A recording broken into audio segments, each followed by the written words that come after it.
Welcome to Smart from the Start, presented by Care AI, the smart care facility platform company and leader in AI and ambient intelligence for healthcare. Join Steve Lieber, former CEO of HIMSS, as he interviews the brightest minds in the health provider space on truly transformative technologies that are modernizing healthcare. Hello, and welcome to Smart from the Start. I'm your host, Steve Lieber, and it is my pleasure to bring to you a series of conversations with some of the smart minds of health information technology, talking about the smart directions healthcare companies and providers are pursuing. Today, I am joined by Dr. Neal Patel, CIO Health IT at Vanderbilt University Medical Center. Dr. Patel has over 30 years of experience in implementing and advancing the use of computer order entry systems and electronic health records. He has worked with industry as well as other healthcare organizations to think strategically and proactively about the use of clinical informatics tools to transform the delivery of healthcare. He received his medical degree from the University of Southern California and has also earned a Master's of Public Health from Vanderbilt University. He first joined Vanderbilt on the faculty in 1997 and then moved into the CMIO role in 2006 and the CIO role in 2019. Among the information that I've been provided about Neal is he has a strong expertise in workflow and logistics. So we're certainly going to be talking about that as well as labor shortages and the impact that's having on healthcare these days. So first of all, Dr. Patel, welcome. Thank you so much for having me. Great. Appreciate it. So let's start out with that background because it is a little interesting. A practicing pediatric physician heads to the faculty at Vanderbilt and then ends up as CMIO and then CIO. Take us a little bit through what happened in those key points that really brought you to where you are today. Well, it actually starts well before then, back during my training years at Children's Hospital of Los Angeles. In the early 90s, there was one of the first computerized physician order entry systems. I think back then it was called TDS from Teledyne Systems. And they had attempted to put that system into the workflow of us clinicians. And there was multiple failures across the nation. The famous one at University of Virginia that was written about by Tom Massaro. On the West Coast, we weren't very academic. The residents that were above me just refused to use it. They felt that it was going to hurt patients by having to do the workflow as it was designed back in the early 90s. Now, one has to remember, this is before Windows. This is before a graphical user interface. This is before the concept of a mouse. And so it was fairly difficult to see how a clinician was going to be fast and facile with what was provided. At that time, I was just in a lucky position where they attempted to reintroduce the system at my hospital, and the newly formed medical director of informatics happened to be my attending on a service, and basically asked myself and my colleague of what would it take for us residents to use this system. And I'm never usually short of opinion, so kind of leaned over the medical receptionist's shoulder and watched what he was putting in to the computer based off of the orders that we had just written for an admission on paper, and realized that that individual was bouncing around, taking the first line and the fifth line and the seventh line and back to the third line, because the way the screen entry, the data entry didn't match the order in which we had written our orders. And that was my first clue into the system could be useful, but it doesn't match the way clinicians think. And so as a result, it can feel very clunky. So fast forward, they allow myself and Sajjad Yaqub, who's currently still the CMIO at Children's Hospital of Los Angeles, to advise and help create the system the way how staff and clinicians would want to use it in the inpatient environment. And lo and behold, by matching things to the way we thought, which is not very logical because you're taught a lot of mnemonics to remember things in the middle of the night when you're very tired. And you're taught a certain order of doing things that are not necessarily alphabetical, which is how most technologists put things in terms of ordering the sequence of such. And within a couple of years, we got to 95% order entry. I was able to present at HIMSS in 1996 of how to reintroduce IS to physicians. Had no clue that we were doing anything novel at that time, because I was just mainly focused on learning how to be the best critical care physician I can in a children's hospital. And then I was fortunate enough to be recruited here at Vanderbilt Medical Center, and I learned at the time that they were very interested in IT, but again, good luck was on my side. I was able to come to Vanderbilt and build a critical care environment to take care of postoperative heart patients and other medical illnesses. And all the while, Vanderbilt happened to be on the forefront of a homegrown EHR at the time. And luckily, the guru of our IT here, Dr. Bill Stead, took this young punk who kind of had a big mouth and let his opinion be known, and he allowed me to be visible and help guide some of the thinking as we moved along. So early in my career, I was just fortunate to be in the right place at the right time on several moments, to be a clinician who was allowed to translate and allowed to be heard. And I think that's the most important thing. And my job, I quickly learned, was to explain to technologists why clinicians think their systems don't work. And it's not that they don't work for the person using them. And in reverse, I became more of a translator to the clinicians of, this is only how far the technology can go. Could we have a little bit of a compromise so that we can get the benefits of it? And that's where I really started, and probably was a CMIO long before the title came in vogue in that regard. And I've been doing it ever since, and continued to practice critical care medicine for the longest time until I got the CIO position, which was when finally, one, I was getting older and night call and weekend service, a daytime job became too difficult. So that's when we hung up the clinical work. Yeah. So there for a couple of years, I think you were holding both positions, CMIO and CIO. We often think of those as being very different roles. Talk a little bit about the juggling act you might have had to do to be in both, or actually putting them together worked because of you both being something of a IT guy as well as a physician? Yeah, I think so. But the main reason I was able to juggle both was because of the depth of clinical informatics expertise we have here at Vanderbilt.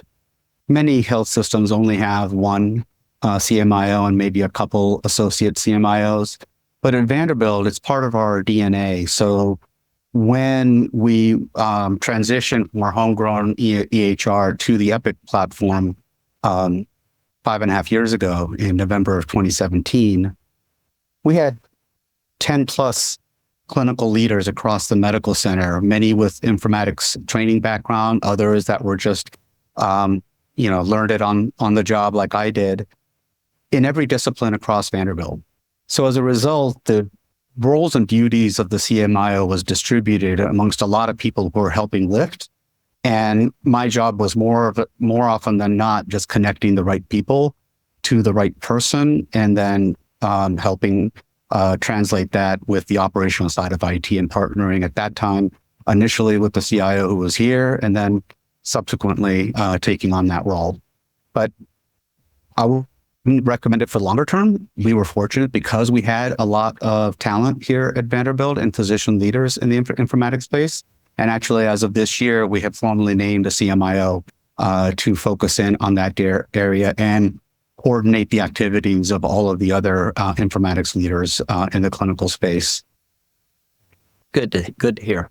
So let's look at the EMR. And, it's not really a compare and contrast from 20 years ago to today, because of course it's dramatically different. So let's really just kind of talk about the state of affairs today with EMRs in terms of, okay, what are the bright spots? This is what they really take care of.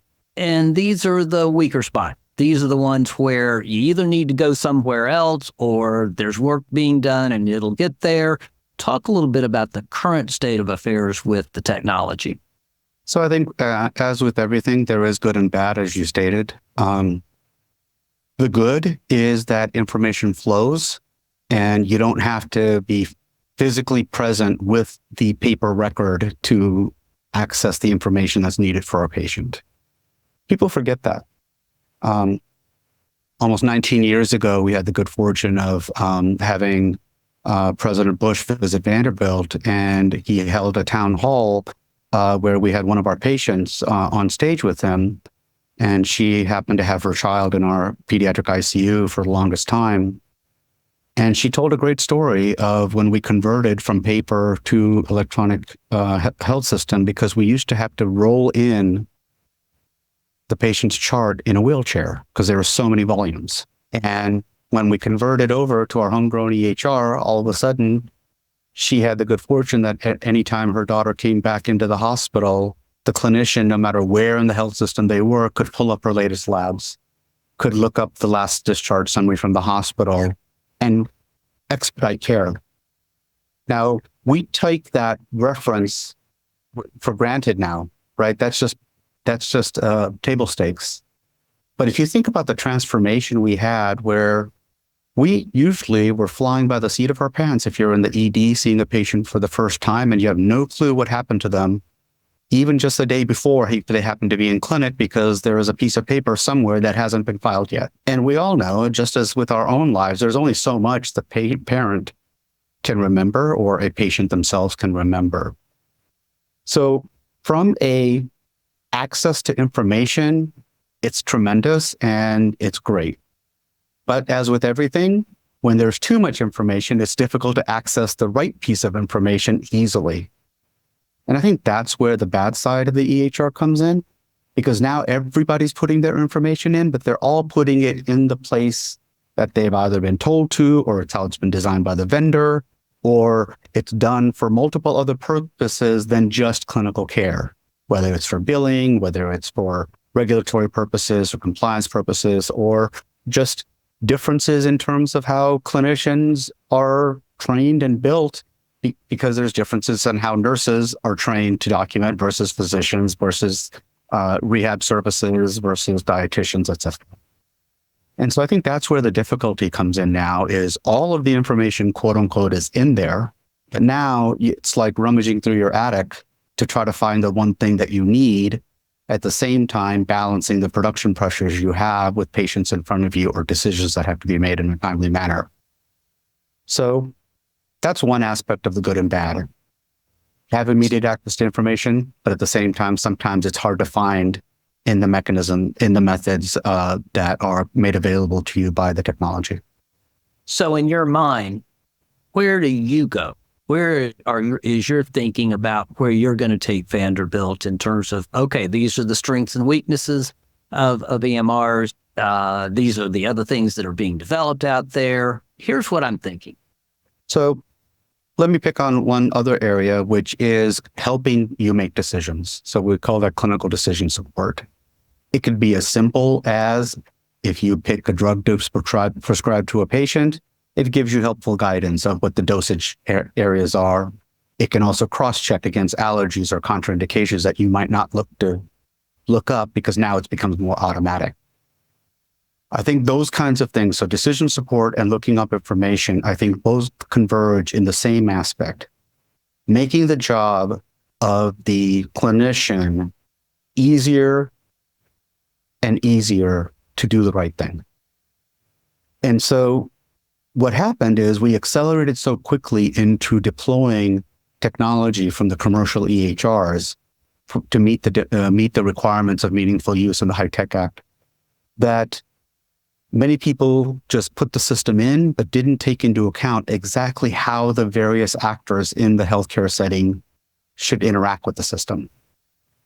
And we are working right now diligently with an incredible number of clinicians here at Vanderbilt across the board, as well as working with our EHR partners to continuously improve the display of data, the aggregation of data, the reminders in a way so that we don't overdo something, and because then you don't pay attention to it anymore. So all of that is a balancing act. And I think where need to go now is having an EHR is now table stakes, which wasn't the case 10 years ago. Now the question is the health systems that can leverage the EHR to make workflows efficient, to expedite good decision-making and prevent bad decision-making, and allow the patient to have a seamless journey, whether they move from the emergency department, the clinic, a diagnostic study area, or the hospitalized environment, and back at home. And in between healthcare encounters, their care is continually able to be influenced by all the parties that are involved, again, making good decisions. So that's what we're trying to move to, is liberating the data from where it may be stuck at times into places where it needs to be. And that can be in a variety of ways. And sometimes you can do it within an existing application or tool. Sometimes you have to create aggregation tools on top of the system. If you liken it to what we've had with the World Wide Web, initially, you could go to any website. But then what did we immediately need? We needed Yahoo to help aggregate it so that we could actually find our way, right? Yeah. So you can go to every website and shop. But what did Amazon do? Yeah. Hey, you could one-stop shopping. You could find it here. So in many ways, a lot of the learnings that we've learned that we've become very familiar with in the consumer world, healthcare hasn't kept up for a variety of reasons. So the ease with which you can get to information and do things in the consumer world, it should be the same within our electronic health record. But it also has to be safe because a life is at stake, right? If you happen to buy the wrong color, pots and pans that you ordered from a website, you can return them. But if you order the wrong medication for the wrong indication, that could have a much more impactful, you could be in a much more impactful state where bad things can happen. Exactly. Before we came on air, you and I were chatting a little bit about workforce. And I hear a lot of that in terms of my conversations with CIOs around the country in terms of shortages, demand in terms of the amount of work that needs to be done, the people that you have to do it. What are some of the thoughts that you have in terms of how you're dealing with those labor issues in terms of using technology perhaps to help address that or other steps? Sure. I think we are going to face an incredible crisis in our healthcare system. Nurses, respiratory therapists, laboratory technicians, surgical technicians, all kinds of individuals that are part of the healthcare team are going to be in short supply. So what we need to look at is in every role, is that role being utilized for the most important things that that person could be doing? And what are the redundant things or the unnecessary things that we could either eliminate, reimagine how it should be done, or leverage technology to help facilitate? So that's anywhere from doing things that are already available, but deploying them and investing in the deployment, whether it's handhelds. We see that with all of the packages that we got all during COVID to our home, right? All the delivery drivers, they have a handheld. They're not logging into a computer station as soon as they get to your door.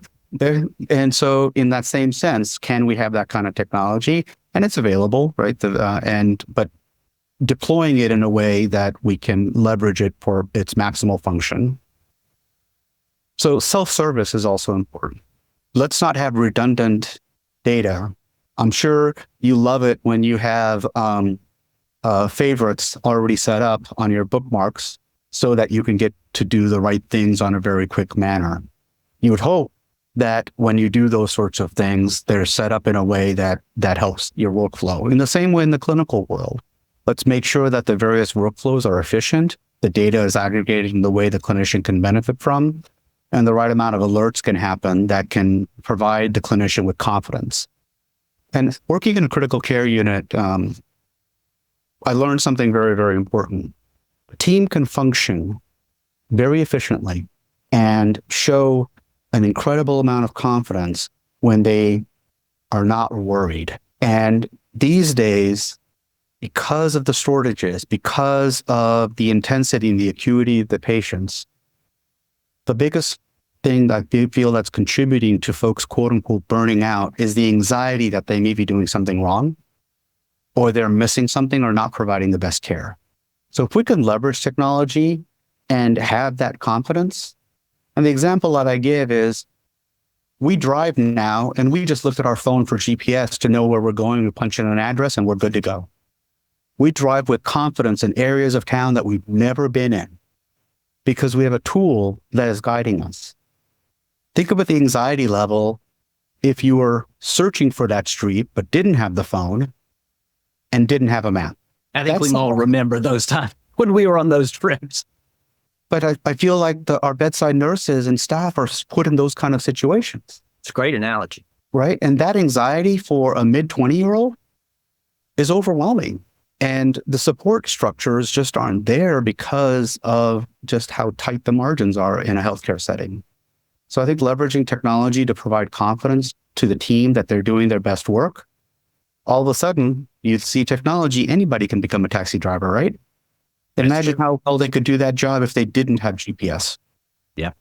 We're going to run out of time shortly, and I want to touch on quickly AI. Everybody's talking, and it means probably almost something different to every person.